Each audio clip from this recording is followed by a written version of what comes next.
ಎಲ್ರಿಗೂ ನಮಸ್ಕಾರ ಸ್ನೇಹಿತರೆ.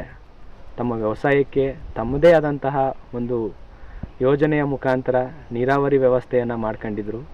ಆ ನೀರಾವರಿ ವ್ಯವಸ್ಥೆಯ ಯೋಜನೆ ಯಾವುದು ಅಂತಂದರೆ ಗುಂಡಾಲ್ ಜಲಾಶಯ.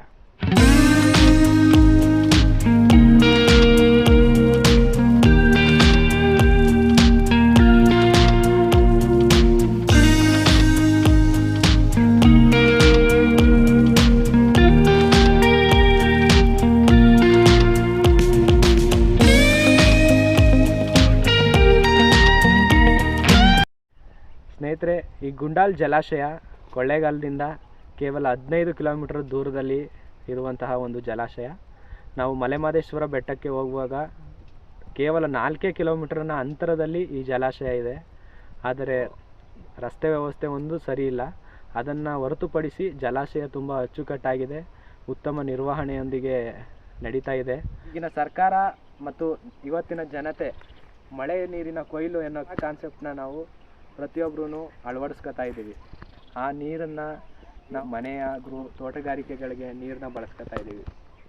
ಆದರೆ ಈ ನೀರನ್ನು ಒಂದು ಕೃಷಿ ಉದ್ದೇಶಕ್ಕೋಸ್ಕರ ಬಳಸೋಕ್ಕೋಸ್ಕರ ನೋಡಿ, ಇಲ್ಲಿ ಏನು ಕಾಣಿಸ್ತಾ ಇದೆ, ಈ ಬೆಟ್ಟಗಳಿಂದ ಹರಿದು ಬರುವಂಥ ನೀರನ್ನು ಒಂದು ಕಡೆ ಶೇಖರಿಸಿ ಅದರ ಮುಖಾಂತರ ಕೃಷಿ ಅಭಿವೃದ್ಧಿಯನ್ನು ಮಾಡ್ತಾ ಇದ್ದಾರೆ. ರೈತರ ಒಂದು ಆಲೋಚನೆಗೆ ಮನಗಂಡು ಈ ಉದ್ದೇಶವನ್ನು ನಾವು ನೋಡಬೇಕು, ಪ್ರತಿಯೊಬ್ಬರು ಕಣ್ಣು ತುಂಬ್ಕೋಬೇಕು ಅಂತ ಹೇಳ್ತಾ ಈ ಜಲಾಶಯವನ್ನು ನಿಮಗೆ ತೋರ್ಸೋಕ್ಕೆ ಇಷ್ಟಪಡ್ತಾ ಇದ್ದೀವಿ.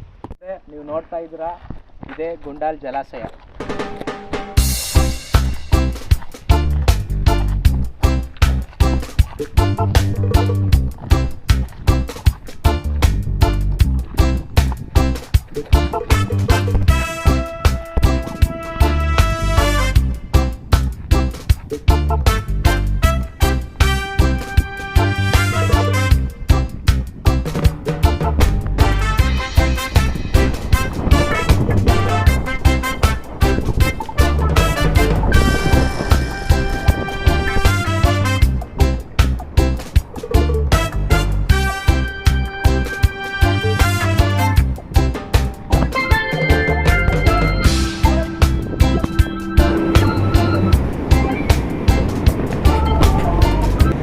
ಜಲಾಶಯ ಹೇಗೆ ಮಾರ್ಪಟ್ಟಿದೆ, ಹೇಗೆ ಇದರ ಕಾರ್ಯ ನಡೆದಿದೆ, ಈ ಘಟಕಗಳಿಂದ ಏನು ಬರುವಂಥ ನೀರು ಪ್ರತಿಯೊಂದು ಕೂಡ ಈ ಹಳ್ಳಕ್ಕೆ ಬಂದು ಶೇಖರಣೆ ಆಗುತ್ತೆ.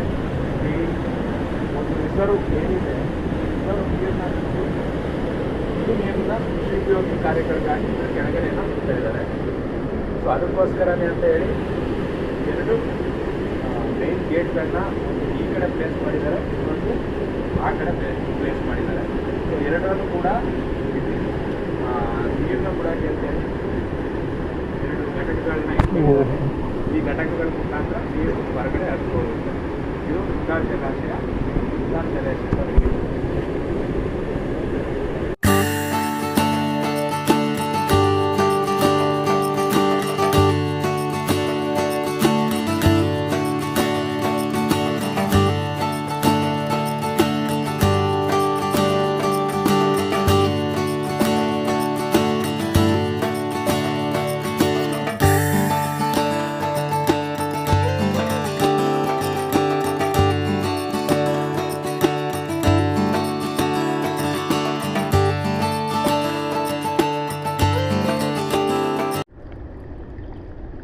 ಈಗಾಗಲೇ ನಾವು ಹೇಳಿದಂತೆ ಗುಂಡಾಲ್ ಜಲಾಶಯದಿಂದ ನೀರು ಹೊರಹೋಗೋಕ್ಕೆ ಮಾಡಿರುವಂತಹ ಚಾನಲ್ ಇದು.